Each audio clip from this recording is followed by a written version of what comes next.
membuat pembelajaran sekolah itu efektif? Apakah hanya soal materi yang diajarkan, atau cara guru menyampaikannya, atau kurikulum yang diatur? Hari ini kita akan membahas sebuah topik yang menjadi fondasi dari semua jawaban itu, keterkaitan antara kurikulum, pembelajaran, dan peran guru khususnya di tingkat sekolah dasar. Untuk membahasnya, saya ditemani oleh 3 tamu istimewa ini yang mewakili 3 pilar pendidikan di Indonesia. Mari kita sapa. Yang pertama ada Kak Nadia, seorang mahasiswa pendidikan guru sekolah dasar yang sedang mendalami ini dari sisi akademik. Ya, halo Kak Nida dan halo semuanya. Mungkin saya senang sekali bisa berbagi sudut pandang di sini dalam podcast hari ini ya teman-teman. Selanjutnya kita akan berkenalan dengan Bu Lutfi, seorang guru senior. Selanjutnya kita akan berkenalan bersama Bu Lutfi, seorang guru senior yang sudah bertahun-tahun berdedikasi di dunia pendidikan dasar. Selamat pagi Bu Lutfi. Selamat pagi Kak Nida dan salam sejahtera untuk para pendengar setia podcast ini ya. Dan yang terakhir, namun ini yang sangat penting, yaitu kita punya Zahida, seorang siswa kelas 6 SD yang siap berbagi pengalamannya. Dan yang terakhir, namun sangat penting sekali, kita punya Zahida, seorang siswa kelas 6 SD yang siap berbagi pengalaman belajarnya di kelas. Hai Zahida. Halo Kak Nida dan teman-teman semuanya. Senang rasanya bisa diundang di sini untuk ngobrol bersama. Pembahasan kita kali ini terinspirasi dari makalah yang berjudul Analisis Keterkaitan Kurikulum Pembelajaran dan Peran Guru Sekolah Dasar dalam Sistem Pendidikan. Oke, mari kita mulai semuanya. Yang pertama, Kak Nadia, sebagai calon guru, bagaimana menurutmu kurikulum pembelajaran itu sebenarnya terkait? Tepat sekali Kak Nida. Nah, dari perspektif akademis seperti yang dijelaskan dalam makalah tersebut, itu kurikulum dijelaskan seperti peta jalan pendidikan. Kurikulum menetapkan tujuan, kompetensi, dan materi apa yang harus dipelajari oleh para siswa.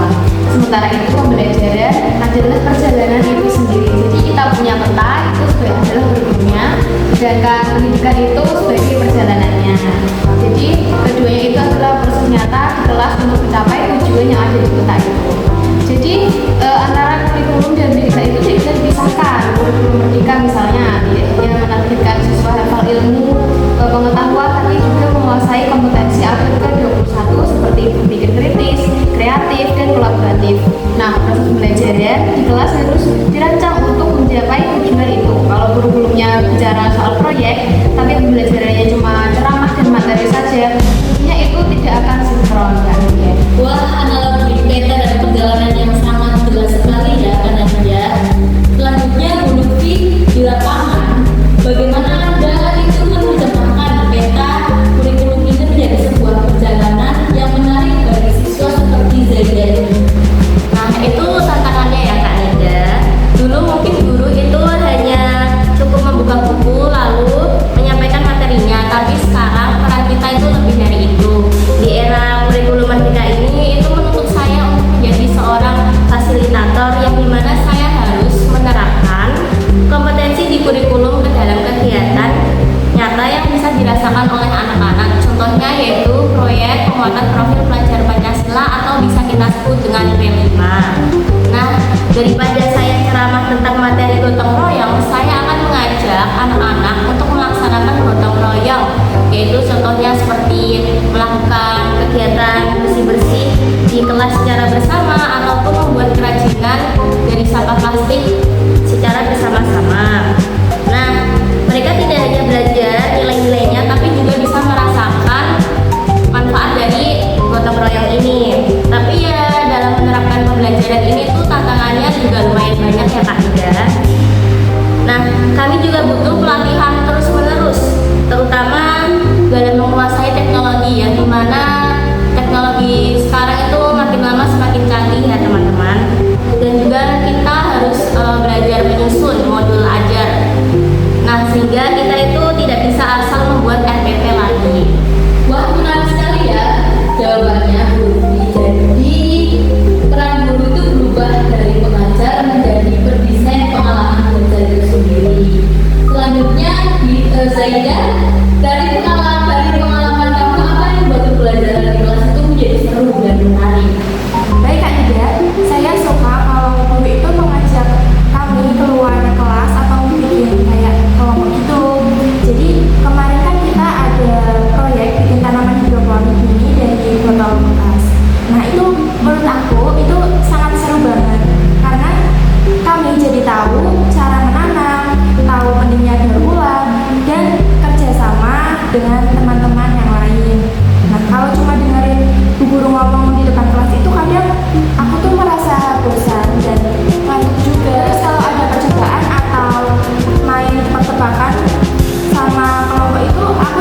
buku dengan panjang seperti itu kan. Aku juga suka kalau boleh gambar atau bikin poster gitu. Kayak waktu P5 itu tentang lingkungan, kami itu bikin poster dengan tema stop buang sampah sembarangan. Nah itu rasanya jadi bangga banget pas ditempel di lorong sekolah. Kita bisa melihat dari pengalaman Zaida, penjelasan dari Kanadia dan Bu Lutfi itu sangat relevan. Jadi pembelajaran yang efektif itu yang interaktif dan relevan. Tapi untuk membuat semua ini berjalan mulus, kita pasti ada beberapa faktor lain yang mendukungnya. Mari kita tanyakan langsung kepada tamu-tamu kita ini.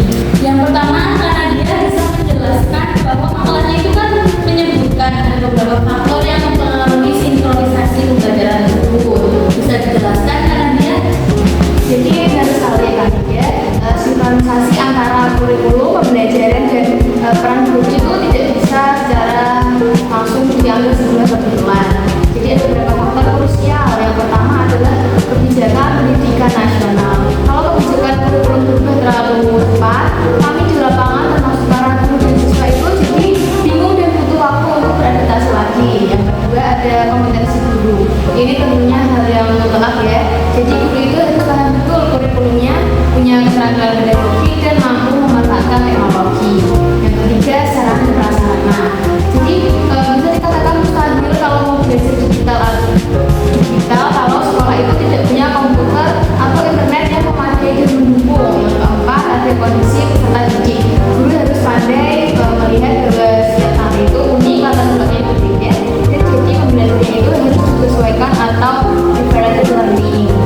Selanjutnya, Lutfi, dari faktor-faktor yang Kanadia sudah sebutkan, menurut Lutfi tantangan paling beratnya itu apa bila diimplementasikan di sekolah?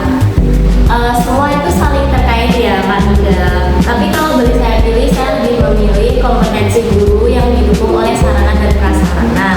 Dan juga pemerintah ini sudah bagus dengan adanya melakukan pelatihan terhadap para seperti kita yaitu para guru. Tapi ini pelatihannya tuh belum merata. Nah setelah pelatihan kita juga harus berkreasi dengan diri sendiri, yaitu dengan adanya fasilitas yang sangat terbatas ini. Dan juga kita memerlukan komitmen dari semua pihak, tidak hanya dari guru. Sekolah juga memerlukan dukungan dari pemerintah daerah, bahkan orang tua juga. Jadi proses pembelajaran ini tanggung jawab dari semua pihak, bukan dari satu pihak saja. Selanjutnya setelah kita membahas ini semua, kita pasti membutuhkan saran dari tamu-tamu kita ini. Yang pertama dari Zaida, apa yang kamu harapkan untuk sekolahmu nantinya agar pembelajaran ini menjadi efektif? Kalau aku sendiri, aku berharap semoga belajarnya terus seperti ini Kak Nida. Jadi banyak kegiatan seru. Kakak kelasnya juga jangan marah-marah terus. Terus komputernya juga bisa dipakai buat cari informasi, bukan buat main game doang. Terus aku juga berharap kalau misalnya ada pelajaran yang susah itu gurunya menjelaskan, memberi contoh dengan yang gampang terlebih dahulu. Kadang tuh aku tuh malu kalau mau tanya, nanti dikira nggak ngerti. Kalau gurunya jelasin pelan-pelan dari awal kan rasanya lebih nyaman gitu kan dia. Nah sama satu lagi Kak, aku juga suka kalau ada permainan kayak kuis cepat atau lomba-lomba kecil. Jadi kita itu terlatih buat mikir cepat gitu.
belajar teori saja, tapi kami harus mulai berpikir kreatif, mengasah kemampuan berbasis digital, dan membangun empati. Jadi makalah tersebut itu mengingatkan kami para mahasiswa PGSD bahwa menjadi guru bukan hanya sekedar profesi ya Kak, tetapi amanah yang harus dipegang kuat-kuat. Kami harus siap menjadi guru yang adaptif, inovatif, dan humanis bagi para mahasiswa kita nantinya. Tepat sekali ya Kak Nadia jawabannya.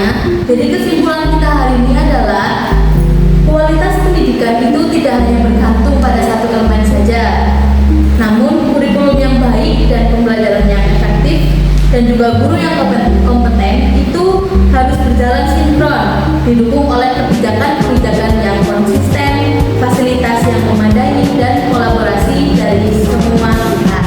Sudah pembahasan kita kali ini. Terima kasih ya rekan-rekan semua atas tanggapan dan sarannya. Ya semoga apa yang kita bahas kali ini bermanfaat bagi semua pendengar dan juga bagi kita sekalian.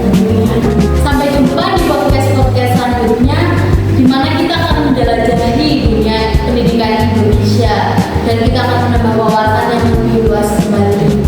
Terima kasih semuanya. Wassalamualaikum warahmatullahi wabarakatuh. Waalaikumsalam warahmatullahi wabarakatuh. Terima kasih telah menyaksikan video podcast kami. Semoga apa yang kami sampaikan bermanfaat bagi kalian semua.